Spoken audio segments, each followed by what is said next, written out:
Hey, how's it going, everybody? Welcome to Freebeat, where I post new music-related content every single day. So if that sounds good to you, hit that subscribe button, ring that notification bell. Let's get started. Today, I've got the Teenage Engineering OPZ right in front of me, and we've got a bit of a shorter video today, but nonetheless a very important one.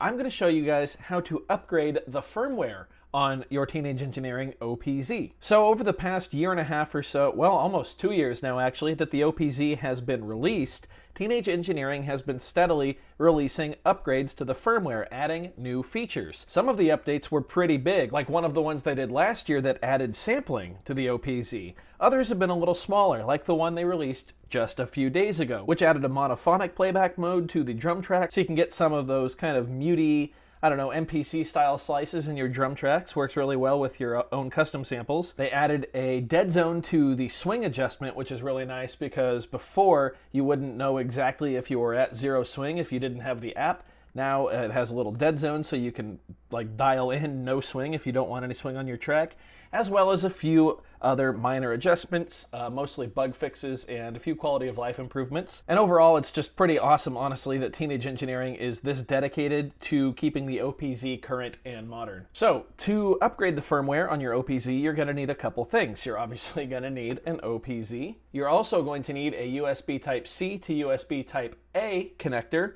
or however you normally connect your OPZ to your computer. And then you will also need a computer. So the first thing you're going to want to do is go to the Teenage Engineering website and download the latest firmware. There's a link in the description. Just click download on the latest firmware and that'll download right to your computer. Second, what you're going to want to do is hold the screen button on your OPZ, and as you're holding the screen button, go ahead and turn it on. That's going to launch it into upgrade mode. From here, what you're going to do is plug in your Type-C cable and then plug your Type-A cable into your computer. In my case, I'm using this desktop-mounted USB hub. From there, your OPZ should open up as a folder on your computer. Now, the OPZ root folder should have a folder named System Info, as well as a text document titled How to Upgrade. What you're going to do is you're going to keep this folder open. Don't go into System Info, just be on the base root OPZ folder. You're going to drag that firmware file that you just downloaded from the Teenage Engineering website, and you are going to drop it into the root folder. From here, you're going to eject the OPZ. Just treat it like a normal thumb drive or external hard drive. Just click the eject button and the upgrade will begin. It's going to start. You're going to wait for it to finish. Don't turn off the OPZ at this point. You'll know it's done when all 4 LEDs of the OPZ are green. At that point, you can turn off your OPZ.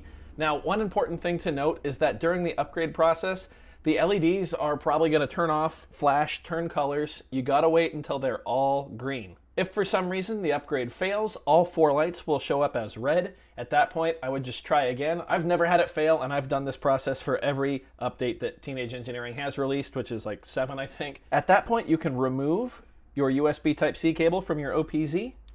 You can go ahead and power it on, and you'll be ready to go with the new firmware. For a complete list of changes that each firmware update gives to the OPZ, be sure to check that link that I left in the description, the same one you downloaded the firmware from. If you scroll down, you can see every firmware update and all the features that Teenage Engineering added. So that's going to do it for this one. I hope you guys enjoyed it. I hope you learned something. If you did, go ahead and leave a like on the video. If not, you can leave a dislike. That's okay too. Doesn't hurt my feelings, just makes me try that much harder next time. Either way, be sure to hit that subscribe button, ring that notification bell. I've got new videos coming out every single day, and we are on the climb to 1,500 subscribers. We just hit 1,350, so thank you guys so much for being here. Thanks for watching. We'll see you next time. Bye.